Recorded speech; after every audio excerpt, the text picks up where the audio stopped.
Good morning, everyone.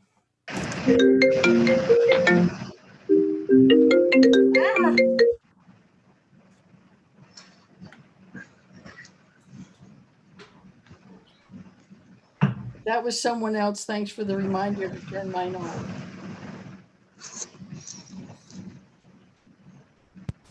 Okay.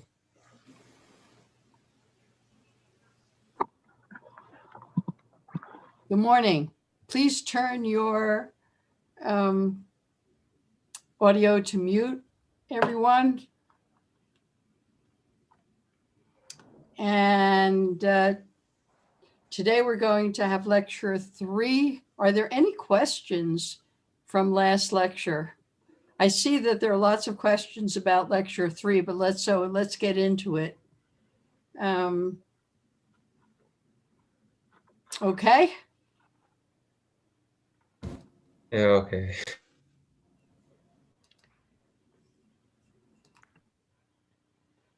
All right. So today we're going to talk about predicates and implications. And let's move along. Before we do, though, there are a bunch of announcements I want to make.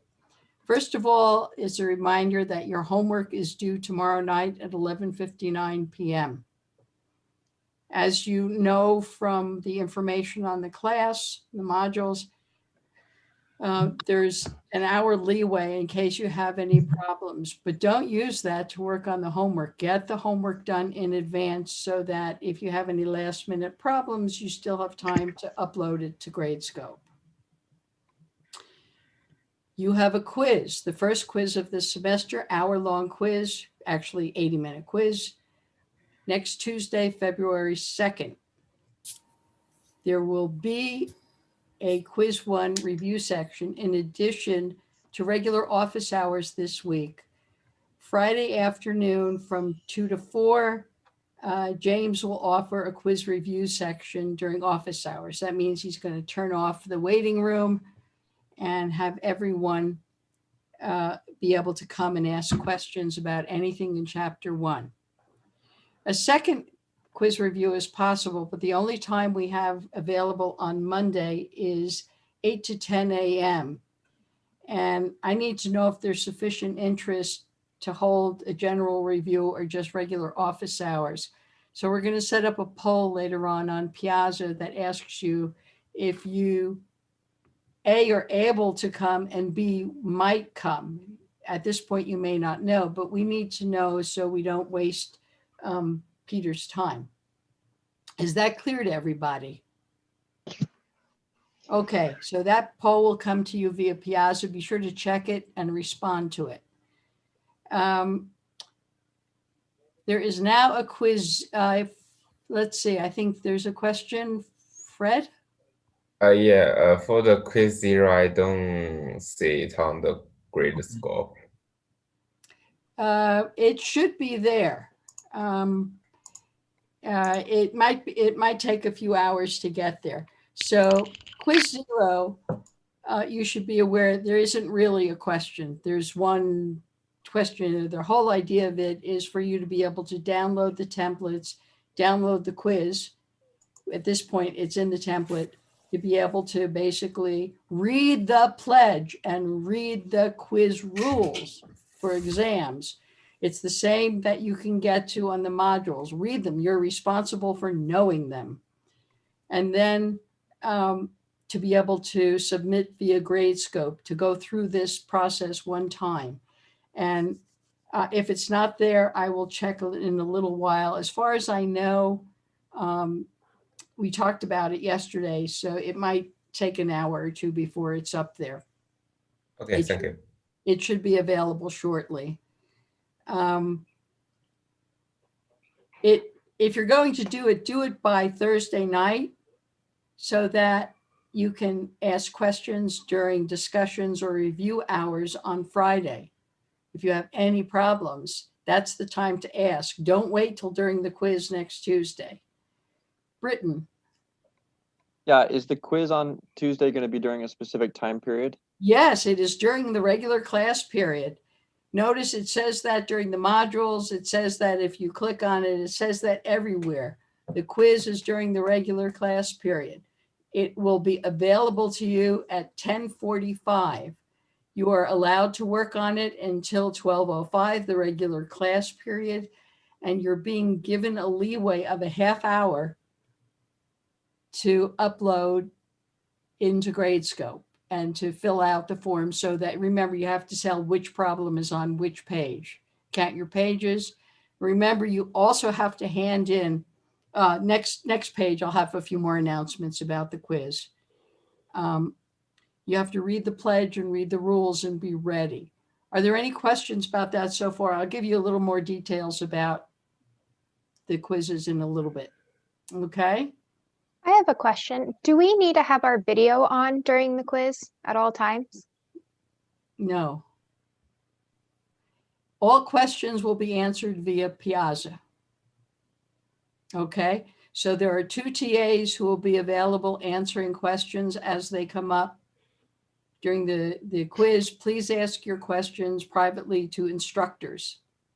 Don't make them general questions. And the instructor, if they want to make a reply to be general, they'll do that. But otherwise, we're going to assume that your questions are too detailed to be for generally everybody. Okay.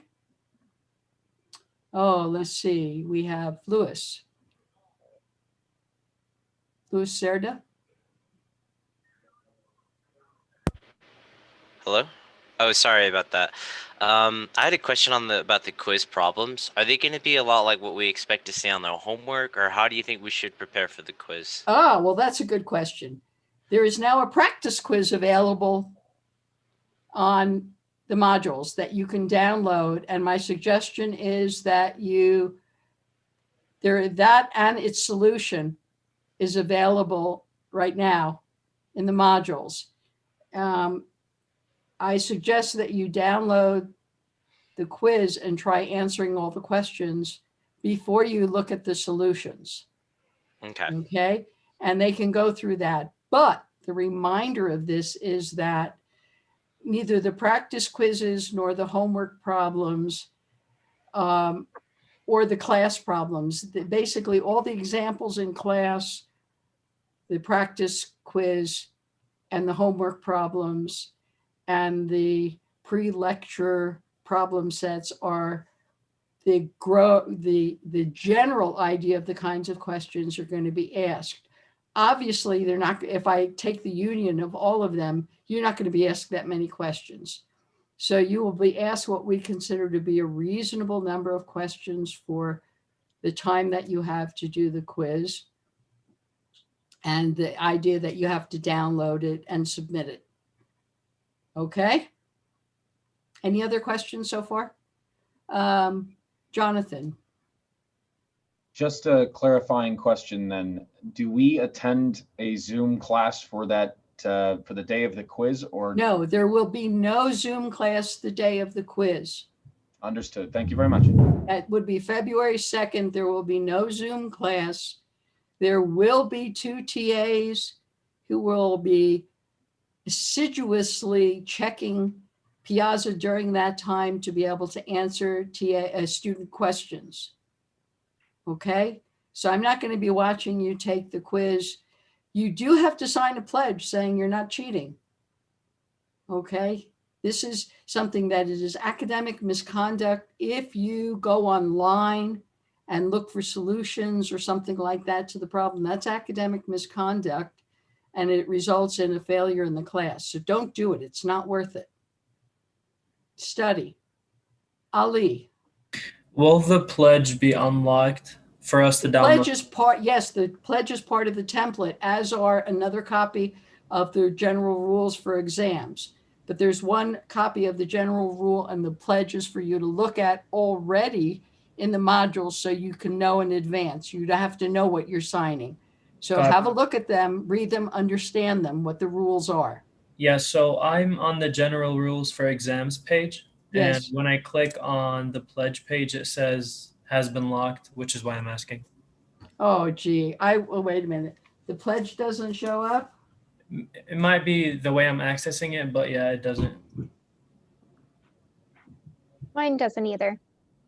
Okay, well, that means after class today, we'll have to look at that and see if we can fix it. Sorry about that. Do the general rules show up? Yes, they do. And how are you accessing to make sure I know? I'm just clicking on, it says here, and then it's Where are you clicking from? from the general rules page. So I went to CS 2100. I went to quiz 0 instructions. After I click on quiz 0, the first step in the to-do list is review the general rules for exams. I click on that link, and then that's where I'm clicking the pledge from. Good. Okay, I will work on fixing that. I'm sorry about that. That's fine. I just wanted to make sure. Thank you. Yep. Any other questions? Okay, let's proceed. You are allowed one index card, which we generically try and term, well, no, I won't say what we term it. But you're allowed one index card. Everything else must be closed. It is closed book, closed, asking the internet for answers. Okay. However, you can create your one index card, and there are more instructions coming about what that index card, how the size of it and what it's allowed. You must hand that in with your quiz when you submit the quiz. Okay. Are there, Stefan? So for quizzes, since they're on Gradescope, are they going to be PDF or fill in the blank? They are not fill in the blanks. How's that for an answer? There will be two templates on there, one for Word and one for LaTeX. So you can use either of the templates, or you can just print out the quiz and create your own, but then you have to print out the pledge and the rules to make sure you understand them, and you can create your own. There are certain requirements that I think are here. So let's try going through. Oh, no, that's about regrading. Okay, so the requirements are you should have no more than one problem per page. You should clearly label what page it is. If you need more than one page for a problem, which I doubt very much you're going to need to do, then you should have an extra page in it. And when you submit to Gradescope, you should indicate what the page numbers are for that This problem. is ridiculous. Your exam can be done in Word. It has all the math symbols you need. It can be done in LaTeX if you're learning that using whatever LaTeX capability you have, including Overleaf. Or you can handwrite it. You can print out a copy of one of the templates and then handwrite it, but make sure that you satisfy all the requirements for clarity of your writing. All of those are acceptable. Oh, wow. Let's try Ethan. Sorry if I've missed this because it's just a second late, but can I use a tablet to edit the PDF for my answers for the quiz? I don't see why not, because if you're going to do this online, if you're using Word, if you're using the tablet, if you're editing in PDF, that's fine. In fact, if you look at some of the information on taking the exams or homeworks, we tell you there are actually programs that you can edit PDF with. So if you've got it, do it. That's fine. Awesome. Thank you. Christopher. Does the note card need to be handwritten? No. Thank you. Britton, Must we print out a copy of the quiz, or can we just use our own scratch paper when we write our solutions to the quiz? scratch paper.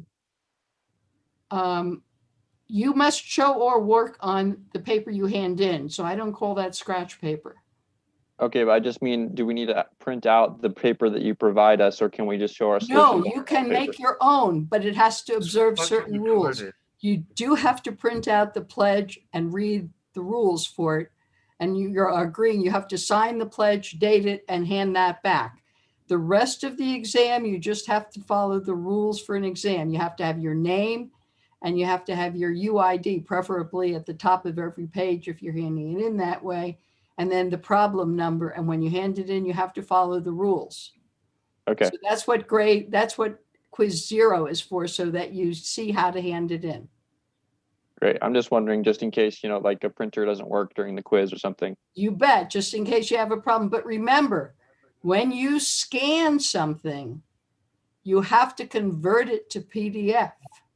And that doesn't mean just changing an extension.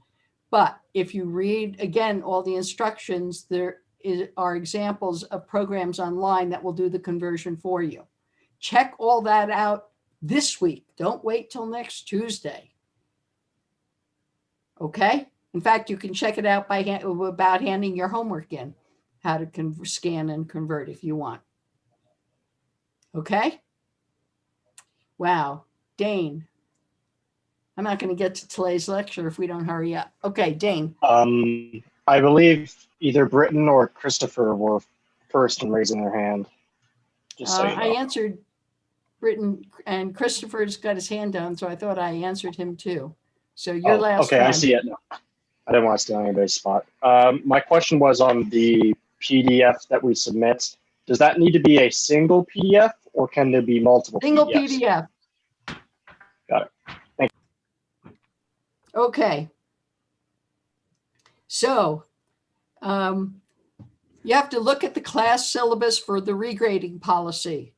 If you want to appeal the score on your homework assignment, the problem set, the quiz, or a final, you have to do that within 1 week of receiving the score. Now, receiving the score doesn't mean, gee, I haven't logged on to Gradescope in a week, so it doesn't count. It means 1 week from the time we post it and you're notified it's available.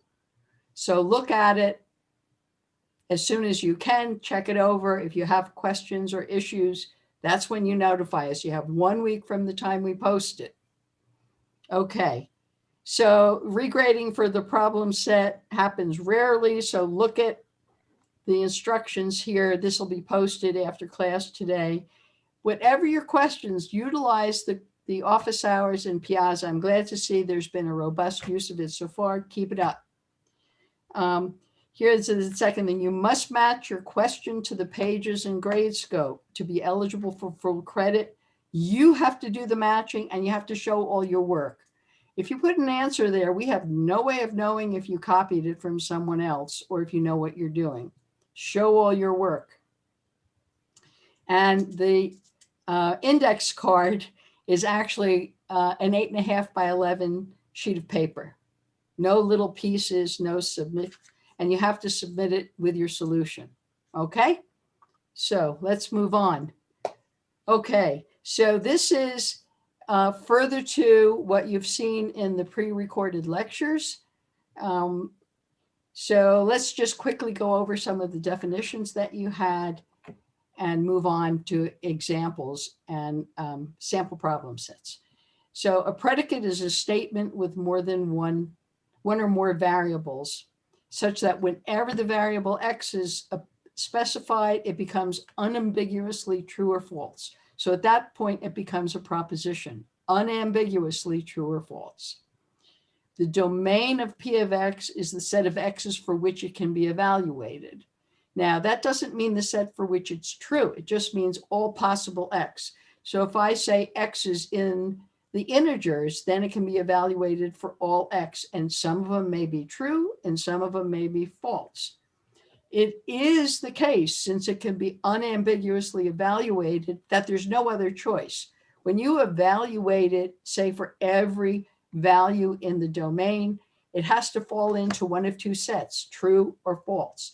So that's what's called a partition of the domain. So it breaks it up into the set of cases for which the new proposition, the predicate, would be true, and the set of values for which the predicate must be false. So you've got it broken into two pieces.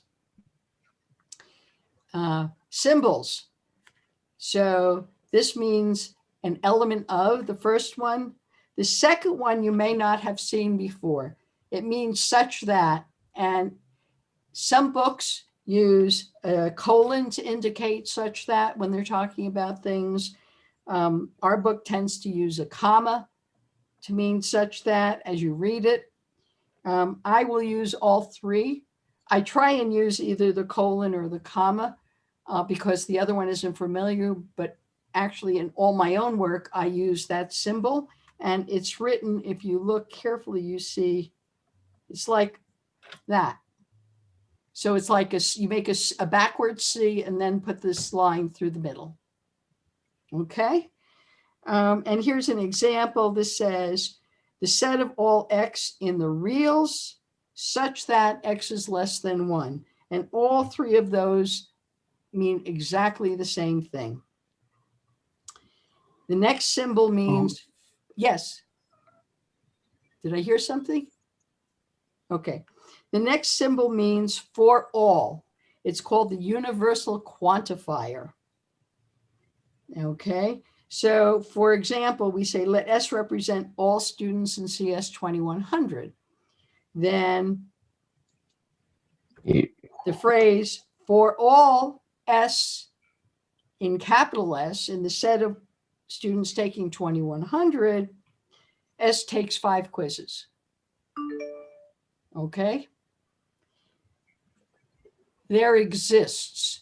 Now, what does there exists mean? So for all means for every element of the domain. There exists means there's at least one element of the domain. There may be more, there may be all, or there may be just one, but there exists means at least one. Okay.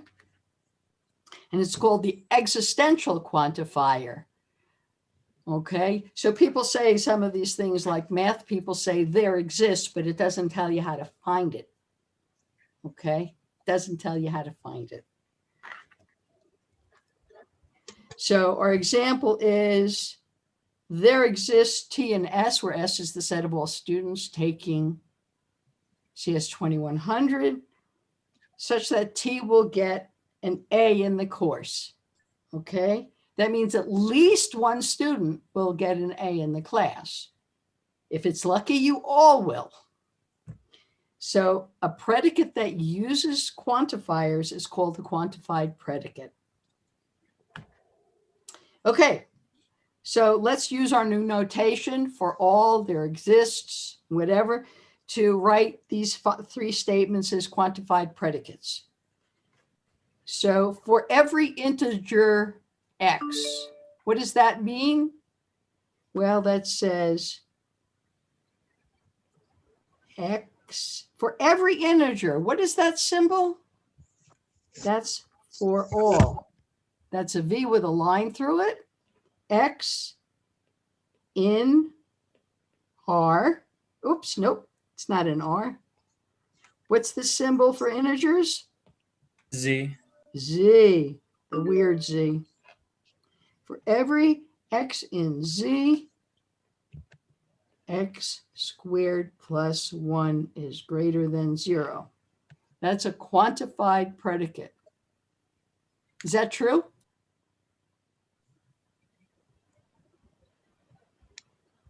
Yeah. Is that true? Yeah, that is true. Absolutely true. Absolutely true. And in addition to being absolutely true, what is the partition into the set of values for which it's true? Well, Z is the set of values for which it's true. There are no elements for which it's false. Okay. Here's the looks next like one. Stefan has a question. Stefan, yes. How would you say something like for every positive integer X? Okay, let's try that one. For every means for all, X in, and here's the notation for positive integers, Z plus. Would that go for any of them, like positive real number, positive irrational Positive number? real numbers are R plus. But it's plus or minus for all that. Okay. Yep, superscript. Got it? Matthew? Would you also accept in a superscript Z and then the greater than 0 symbol? This? Yeah. That's not standard. So learn the other one. Okay. Okay. Devrin? What about if you want to tell if they are even or odd only? Yes. Okay. I don't have a standard one for that. Our book may use something later, but I personally am not used to seeing one. So then you would say for all X in Z, comma, X equal to 2J for some J in Z. That's one way. Or to say for all J in Z, X equals 2J, and then go on to talk about X. Okay, I'll take one more question because we've got to move along. Who is next? Who is next? Was that Alec, maybe? Sure. Does R plus or Z plus include or not include 0? 0 is not a positive number. So how would I indicate for all X and Z greater than or equal to 0? Yes, here we go. For all X in Z, X greater than equal to 0. But there is a name for something like that. That's equal to, Not in Z minus? no, that's equal to N. Whoop, the natural numbers. Natural numbers include 0. They're all the positive integers and 0.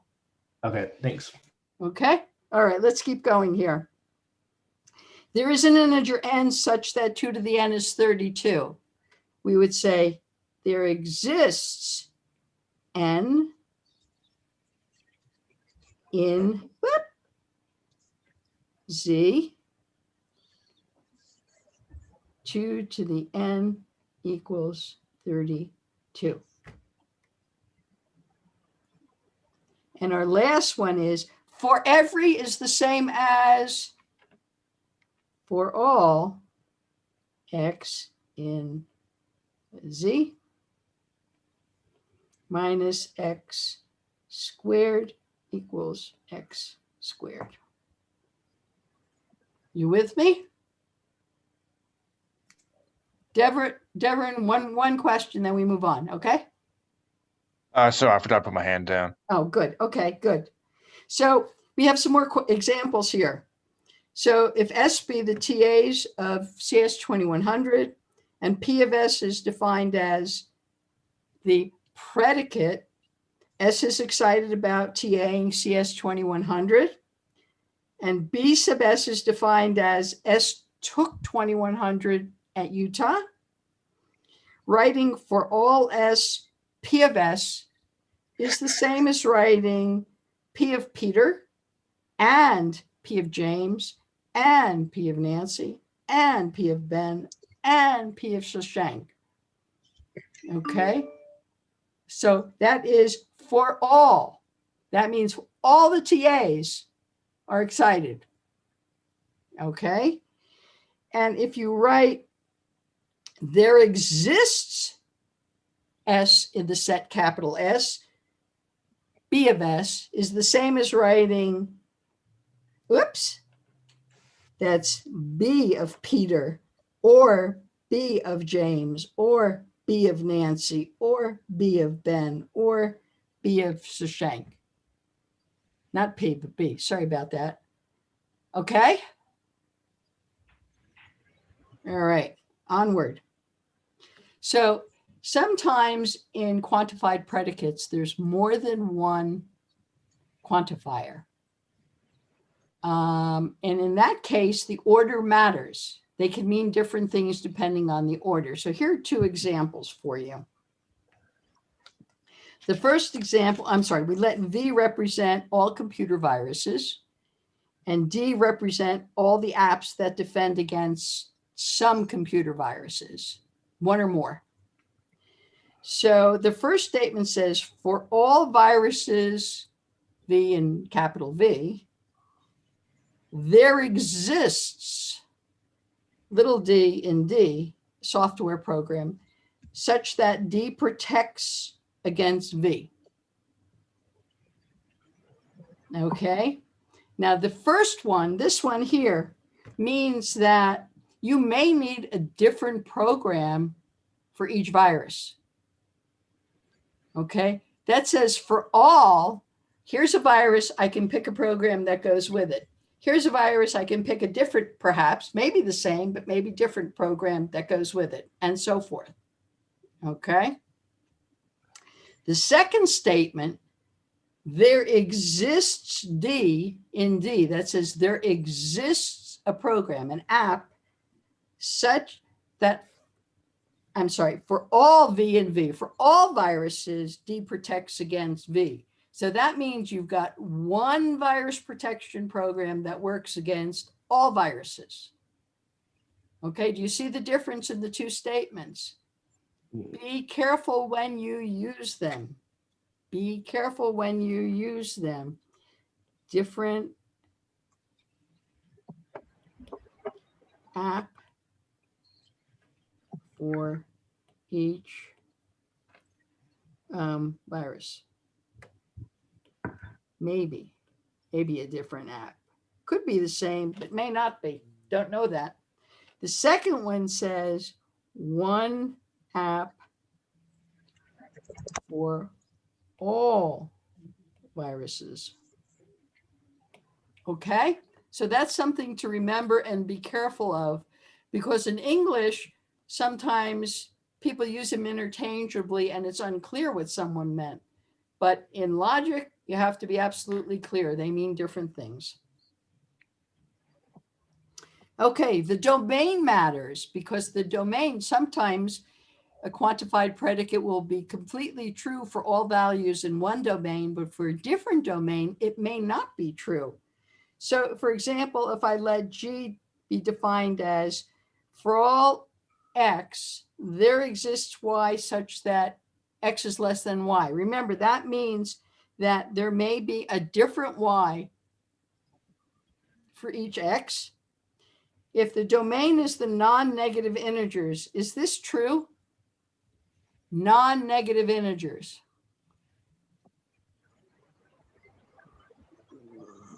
So if I pick X equal to 1, is there a Y such that Y is bigger than X? Yeah, anything. Okay, let Y equals 2. Now, if I pick the domain of all integers less than 0, is it true now? Well, if I pick minus X is equal to minus 3, then Y equal to minus 2 is bigger to the right on the numbered line. But if I pick X equal to minus 1, are there any elements of the integers less than 0 that are bigger than minus 1? The answer is no Y. So the domain matters. You have to specify domains to know when it's going to be true or not. If I let H be defined as, remember, here is the difference of order that matters. If I let H be defined as there exists a Y for all X such that X is less than Y, and I say the domain is the non-negative integers, is there such a Y that works for all X? If I pick X equal to 100 and you pick Y equal to 102, I can pick X equal to 1,000 and Y isn't bigger than that. So That statement is not true for that domain. But if the integers are less than 0 and I pick x for any value there, the biggest one I can possibly pick is x equal to -1. Does there exist a y that's bigger than -1, bigger than or equal to -1? Sure, I can let y be -1. And -1 is further to the right in the number line than all the negative values. So -1. So for this case, this is true. What about the domain of the reals less than 0? In that case, it's false, because whatever the biggest negative real I pick, I can always pick one that's halfway between it and 0, and that'll be bigger. So it's false in that case. Okay, so Mr. Megwalu, I'm sorry, I can't pronounce your first name. Yeah, that's fine. Why is the previous one not true again? The domain is not negative integers. Well, suppose I pick x equal to -1. Can you give me an integer that is, I'm sorry, this one is true. Which one do you mean? The one before that one, please. This one. Yes, ma'am. Okay, so it's not true because if I can pick whatever value of x I can pick, suppose x is equal to 1,000, because then I can pick y equal to 1001. But then I can pick another x equal to 1002, and that's bigger. So this statement here says you have to find one value of y that works for all x's. That's the difference between the order of those two quantifiers, okay? That's the big example that works for all the quantifiers. Dane. Where's the statements which specifies the domain of y? They're both in G. Well, that's a good question. Oh, here it says domain is the non-negative integers for both of them. Okay, so if it's just a single statement like that, we can assume that for both. It's G of x, y. Okay? Okay. And x and y, and here's h of x, y. Does that help? Sorry about that. Yeah, that does. That's okay. I see it Let's now. keep going. We got a lot to cover. Oh, then there's a question in chat. Somebody wanted to know if you could write a quantified predicate with interval notation. Yes. Okay. Well, it depends on the interval and the domain, but as a general statement, appropriate ones, yes. Okay, let's go. Negating quantified predicates. Okay, so negating quantified predicates, if I say there exists an x such that something is true, its negative is there doesn't exist something for which that's true. So if there doesn't exist something for which it's true, that means for all x, it's not true. So here's the case where we're saying the negative of there exists x is for all x, etc. Similarly, to say the negative of for all x something is true is to say it's not true for all x. That means there exists at least one x for which it's false. So when you have multiple quantifiers in a predicate, when you want to negate it, you typically proceed from the outside in. You put a big parentheses around it with a not in front, and then every time you do a step, you move in and proceed. So here's an example. All dogs are brown. Okay, all dogs, that's that one, are brown. Okay, so that says the negative of that is not all dogs are brown, or there exist dogs that are not brown. Okay, so that's a great one. There exist dogs that are not brown. Okay. So here's some problems on negation. We got to translate them into quantified logic notation and then negate them.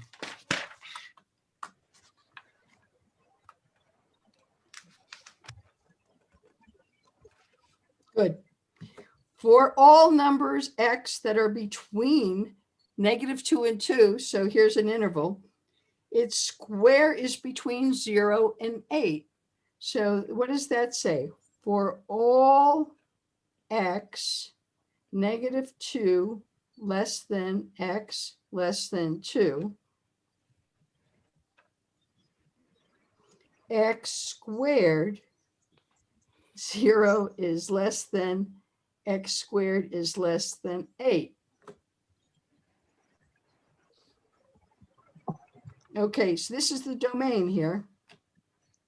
So the negative is there exists x -2 less than x less than 2. And now we have that 0 x squared less than 8 not. Okay, so what does it mean if it's not in that interval? Okay, if it's not in that interval, it means that x squared is either less than or equal to 0 or greater than or equal to 8. So we have to write that one as there exists x -2 less than x less than 2 such that x squared is less than or equal to 0 or x squared is greater than or equal to 8. Wow, I can't answer questions. I'll never get through the lecture. We have to get to other parts, but okay, why don't I take a 5-minute break and you can ask whatever questions you want during that break. Everybody else doesn't have to stay for that. Well, so we've got 5 minutes now to break. Fred, you can ask your question now. Okay, I want to ask the last problem. Can I go back?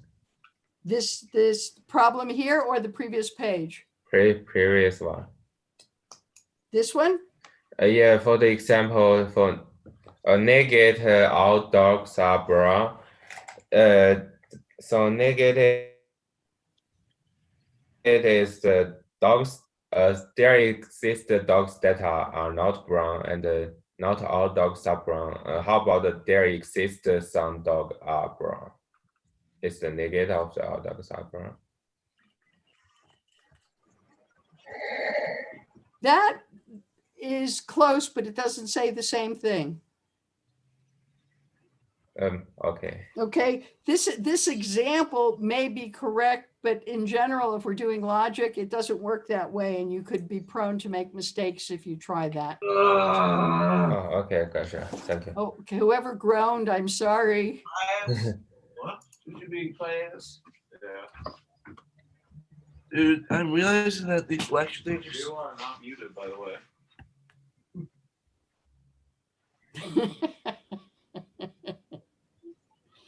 Okay. Oh, and then this question, somebody had a question in chat. Do we need to specify that X is in the reals? When we say X is, wow, that's a good question. Well, the statement doesn't specify that. But in general, that's probably a good idea. Okay, but you would be specifying more than is in the English statement here. So we have to be careful about what's in our English statements when we translate them, don't we?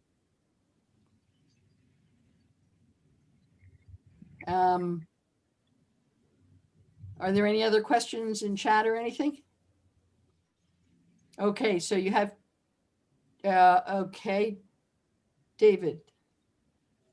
Yeah, this is going back to the quiz. Do you care if we collaborate with other students on a cheat sheet? In other words, on what? Two students on our index card, our cheat sheet. whatever you call it. On your Is it- index card, your index card should be done by you. Obviously, I can't check that if you're typing it, but I think you can collaborate. You can talk to them about it, but don't copy theirs.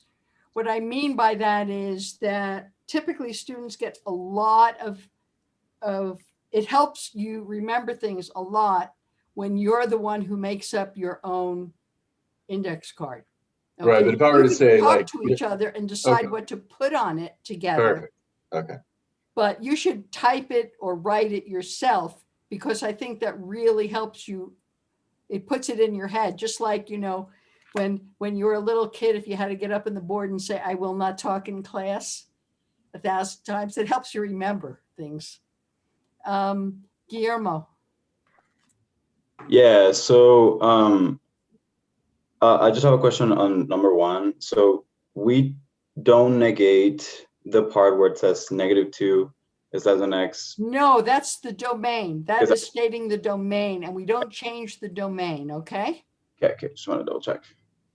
Thank you. Dane. Is a predicate a function?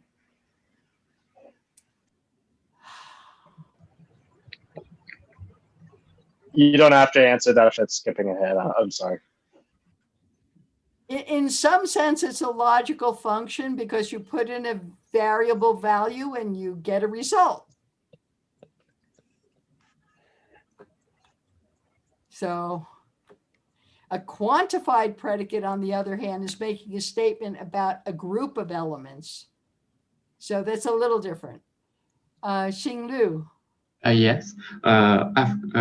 Can a predicate have if within it? Because a homework problem says for every non-negative real number x, if x is larger than 0. For every is the same as for all, right? Yeah, I think these conditions are the same. I don't know, it is a predicate or it is a implication. Ah.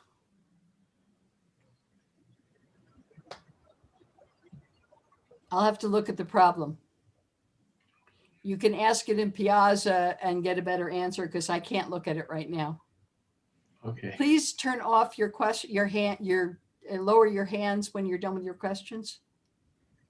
And it's time to restart. Let's get to the second problem here. The second problem says there exists a negative integer n such that 4n plus 2 is greater than 1. So there exists x in, here's our example, z minus negative integer.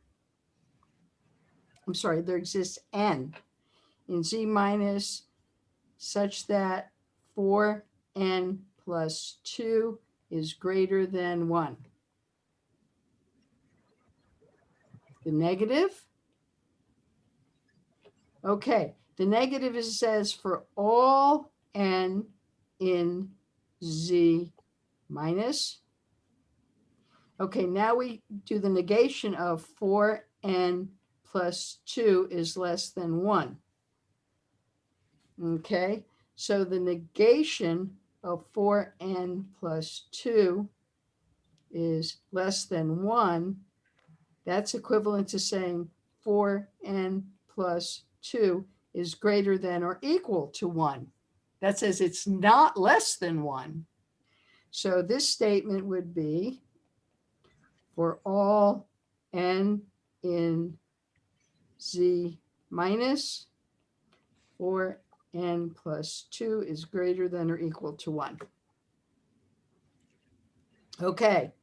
So if I let S represent all students, and M means X is a math major, and C means X is a computer science major, if we translate every student is majoring in math or computer science, that would say for all S in capital S, C of S, or C of, I'm sorry, or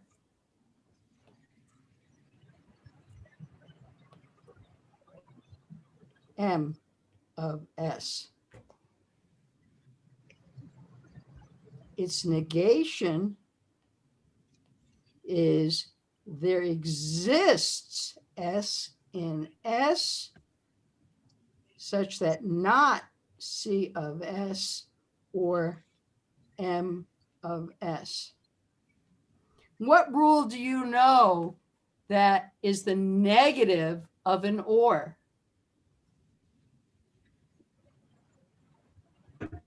You know De Morgan's rule. De Morgan's. Right.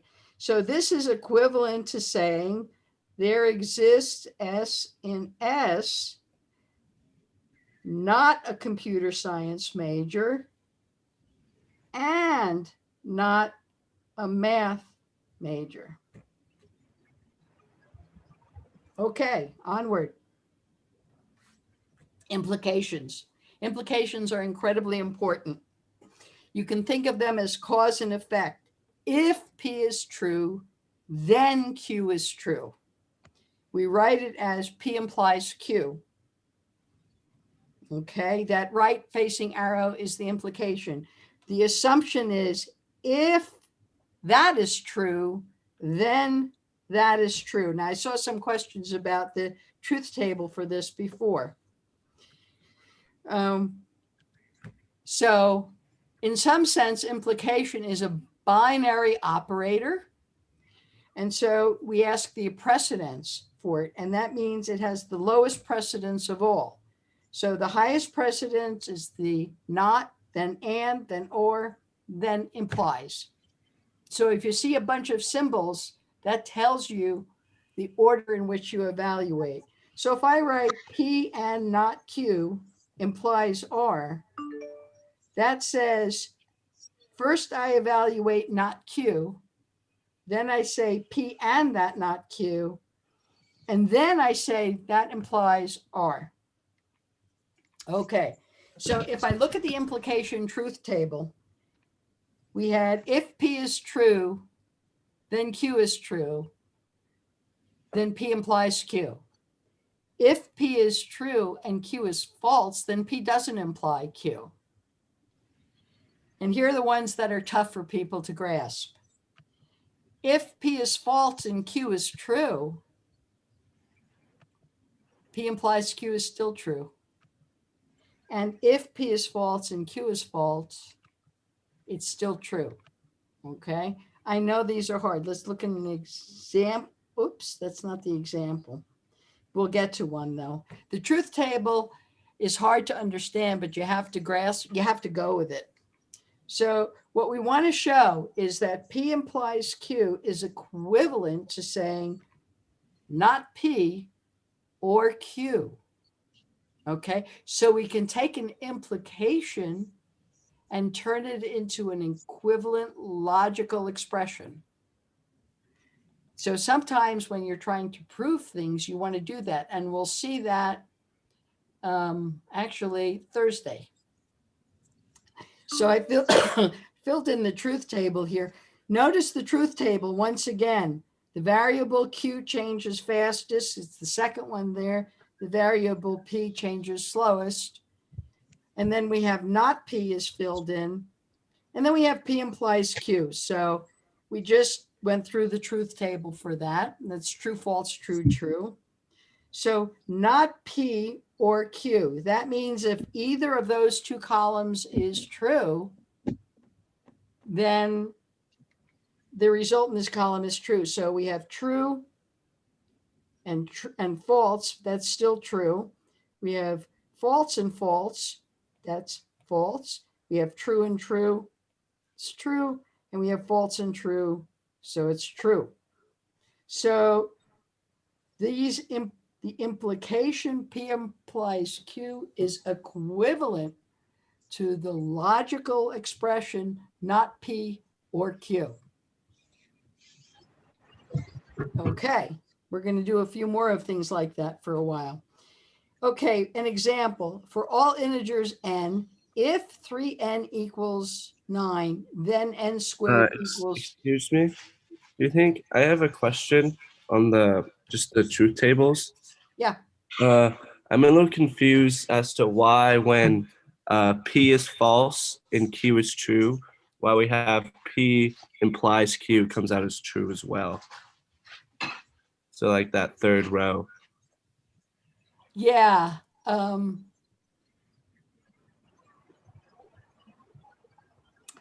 Here's an example.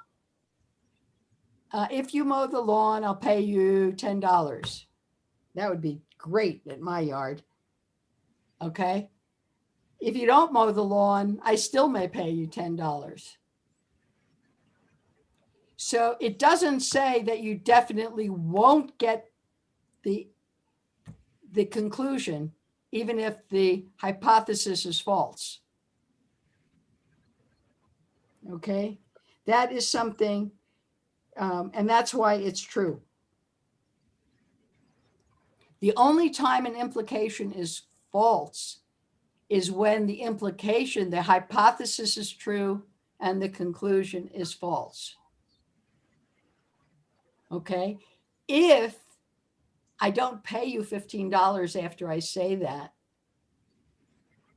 does it mean that you didn't mow the lawn? Yes. But if I pay you $15,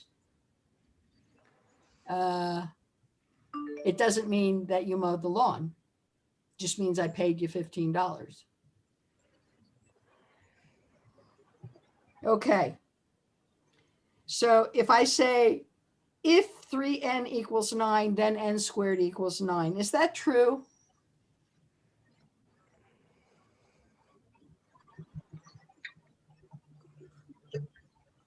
Yes. Can it be true that n squared equals 9, but 3n is not equal to 9? No, that's impossible. Oh. If n is -3, okay. So here's an example where n squared is 9, but 3n is not 9. False implies true. Okay, here's another. Is this conditional true or false? If 2 times 4 equals 6, then 3 plus 6 equals 7.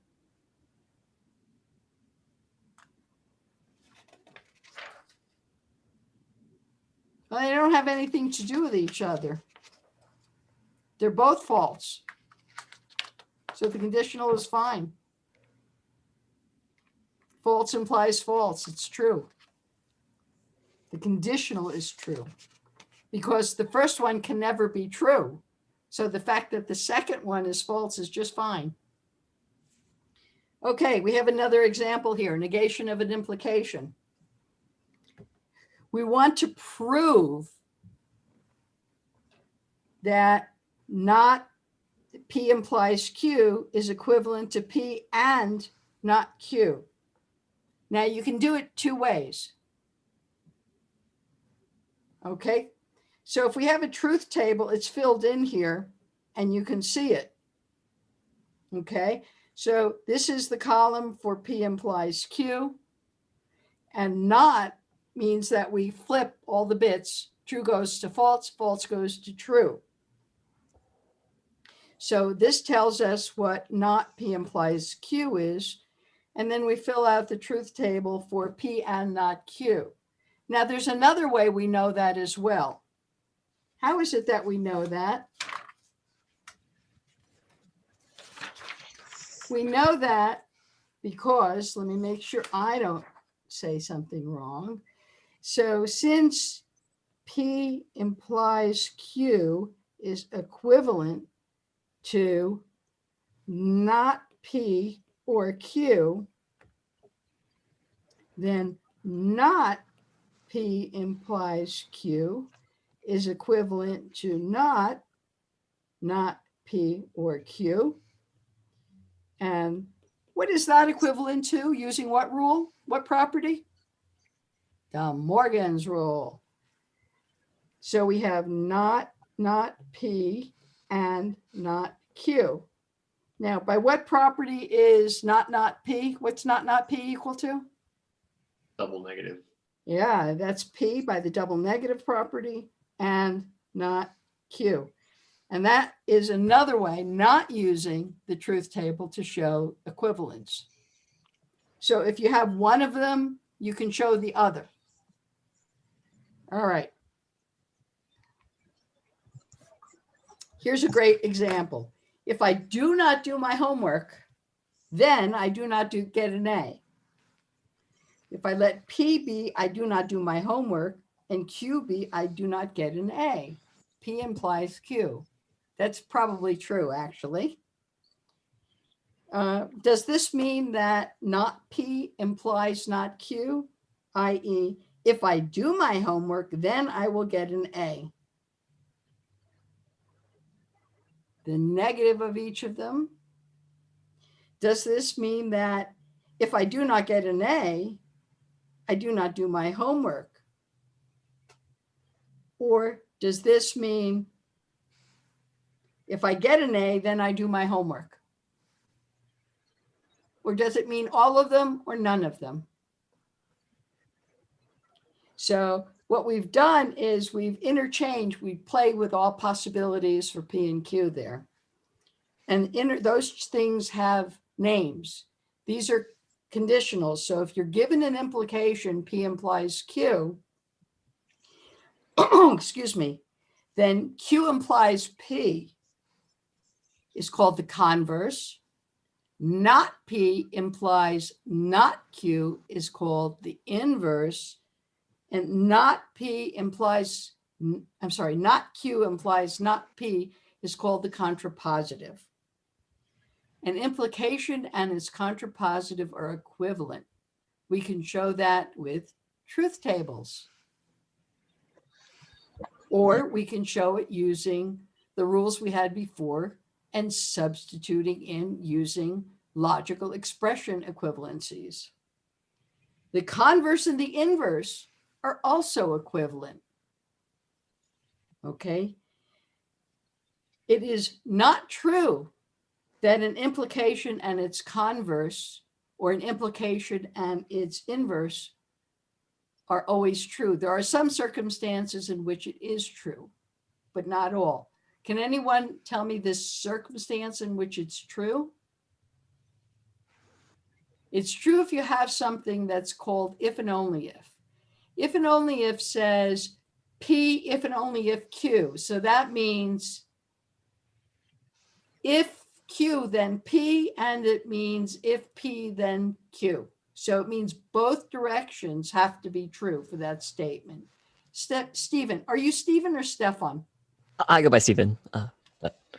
I'm sorry, which one? Oh, sorry, I go by Stephen, like with a V. Stephen, okay. Yeah, that's okay. Oh yeah, I would just answer your question. I think they refer to in the book as biconditionals. I think is. Yes, that's called a biconditional because it goes in both directions. Oh, thank you. Okay. So here's a problem.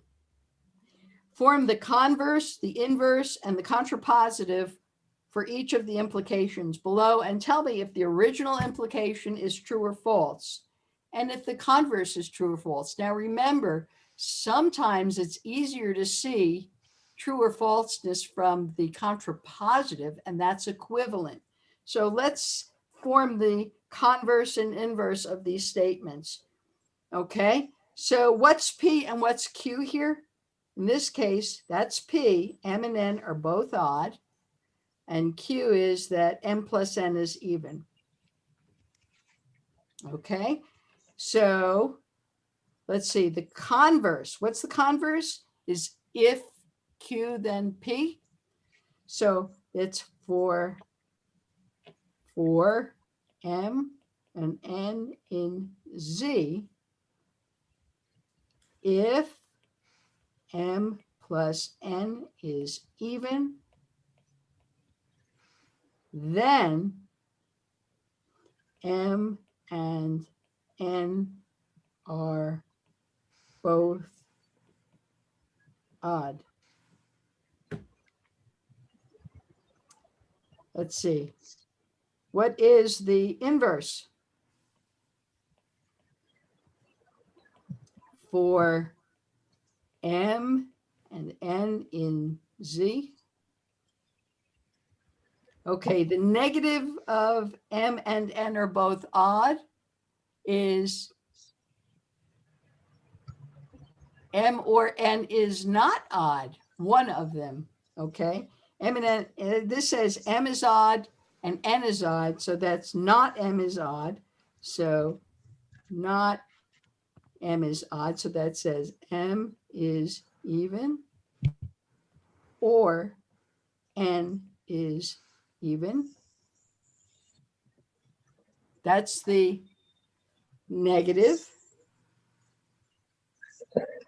Then m plus n is the negative of q is odd. Okay, and the contrapositive. Okay, for m n in z, if m plus n is odd, that's the negative, then the negative of the beginning, then m is odd or n is odd.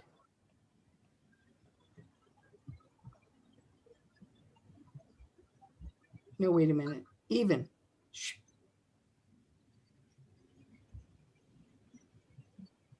The negative.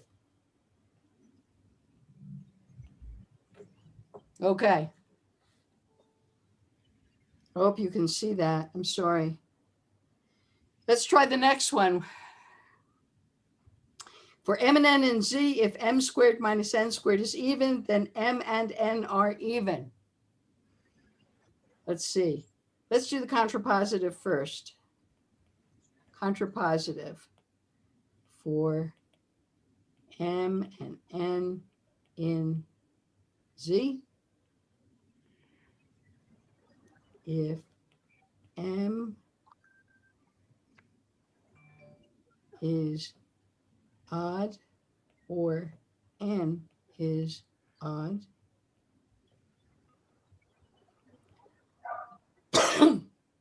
excuse me, then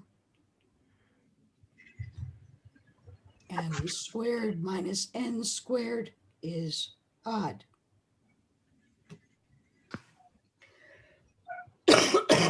Sorry. The converse. If, oops, I'm sorry, for m n, sorry, in z, if m plus n is even, then m and n are both odd. Okay. And I'll leave the inverse to you. Dane, question. So since we're only asking to find the converse, inverse, and contrapositive for the implications, we're ignoring flipping the predicate or the quantifiers at the beginning, that for m and n contained in the integers, right?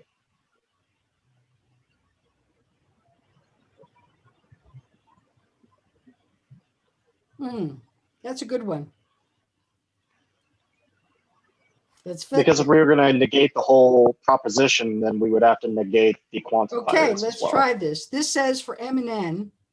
So we're going to say this is for all. We didn't negate it exactly. There's nothing negating it. There's not the, these are not the negatives. We're not mating the negatives there. Okay. So that's why we still say for m and n and z. Okay. We haven't negated it. Okay. It's because we're dealing with only the implication itself, right? Yes. We're looking at the three forms of the implication. What would the implication, what would the negative of that be? That would be, the negative of that would be, you would say, There exists M and N. And then we'd say the negative of M and N are both odd would be M is even or N is even. Then M plus N is odd or something like that. The opposite, okay? Logical equivalence. Here's an example. We're going to do this one not using truth tables. We're going to do this one showing equivalence. And we have two ways to show this. We've got a minute or two. Why don't you guys, I'm going to let you try starting this. And we have two ways. I'll let you know that. And you can pick either way. And we have all the rules. Whoop, we have all the rules right there. Can you remind us what theorem 2 is? I'm sorry? What's theorem 2 again? Oh, that's what's here. That's theorem 2 says it's the substitution that these are all the properties of equivalencies of logical expressions and their equivalencies. And theorem 2 says you can substitute one for the other. Got it. Thank you. Without changing the value of the logical expression.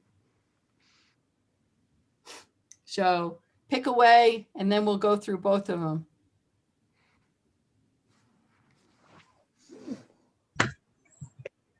Remember the precedence of logical operators. Then somebody in chat asked, will the rules be provided for us on the quiz, or should we put them on our note card? I will provide them.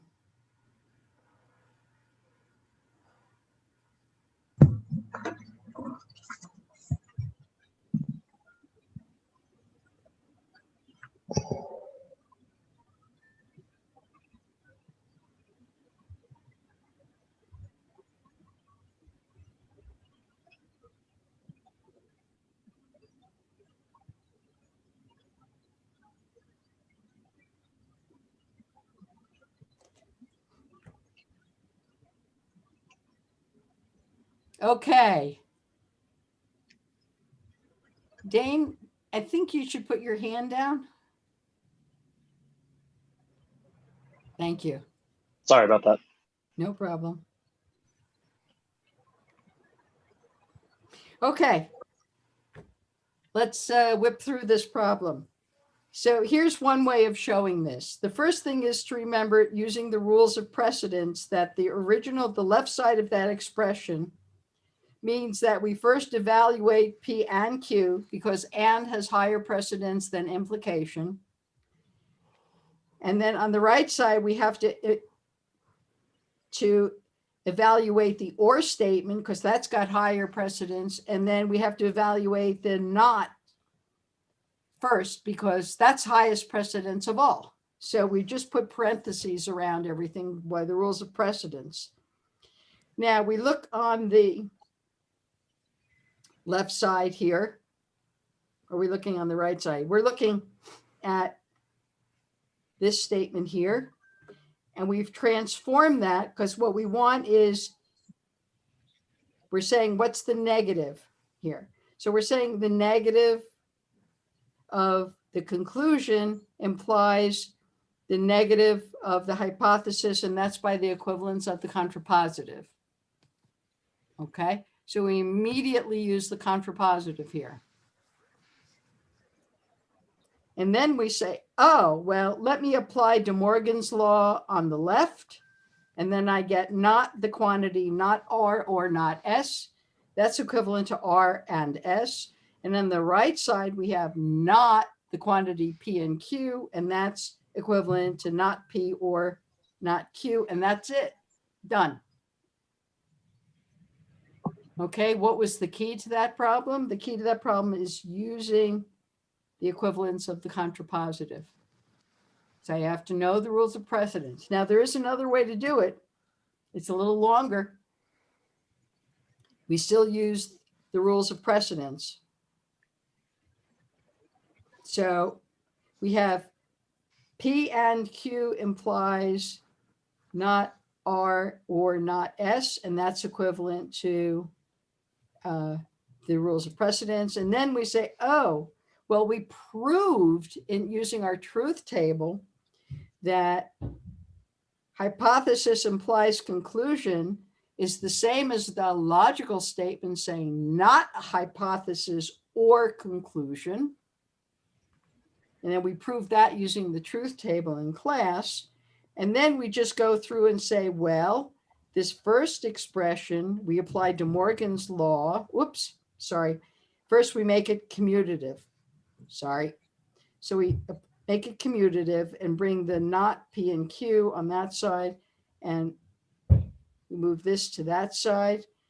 And that's what we had to show.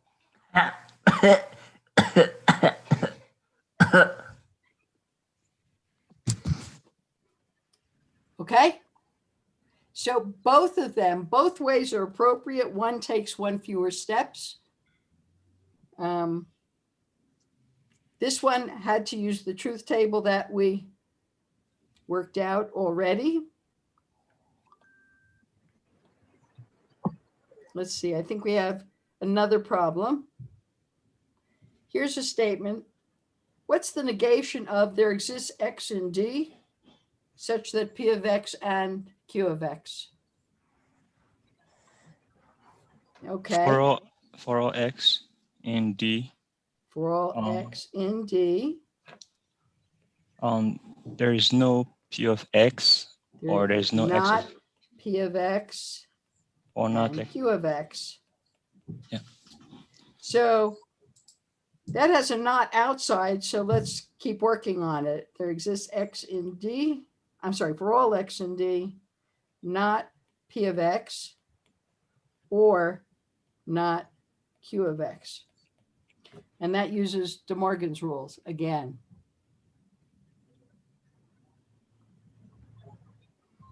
Okay. So we can write this as an if-then implication, right? As an if-then implication, the negative of what we have there.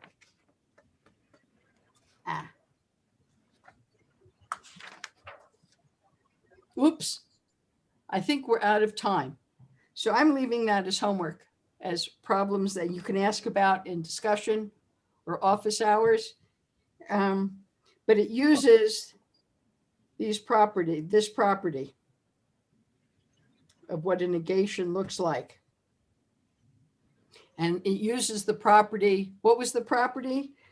P implies Q. P implies Q is equivalent to saying not P or Q. So it's using that. Okay. And that's it for today. Remember, homework is due tomorrow night. Quiz 0. We're starting chapter 2 on Thursday. You have the reading to do, sections, I think 2.1 and 2.2. You have the lecture problem set that's due Thursday morning. Okay, remember there will be a poll later today to ask if we did a second review session on Monday morning. Could anyone come and would anyone come? It would be 8 to 10 in the morning. That will appear in your Piazza poll. Please respond. Okay, we're done. Thank you. Thanks, Professor.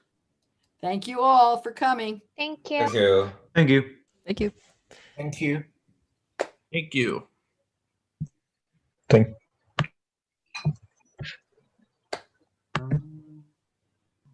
Quick question, Professor. Who's asking? It's James Beckman. Yes. Is it possible if just maybe I don't know, I felt like just like some of the questions took up so much time that we spent a little bit less time on the stuff we were learning. Yeah. Is there a way to maybe like limit the amount of questions? Because I feel like there's just so much today. You know, I guess I can try that. What I can try and do is get through the material and then ask people to take 1 or 2 questions and then have people hold their questions and go back at the end. How does that sound to you? Yeah, that sounds a lot better because I feel like you answered a lot of people's questions as you went through stuff anyways. Yeah, well, it's hard because I like to have everybody understand it, Yeah. but we have a lot to do. So there's the trade-off. So I will try and hold the questions to just a few questions and then have the rest at the end. Okay? Okay, perfect. Thank you. I had a question about notation when we describe certain sets. So when we were describing like the even and odd integers, for example, Yes. instead of using, or could I use this notation? If I say D is equal to the set of all even or odd integers, is that acceptable notation to Yes, use? you can create your own for a particular problem. You Okay, say, let cool. D, I just- let D be the set of all even integers, or let D be the set of all odd integers, something like that, okay? Perfect. That's Thank fine. you.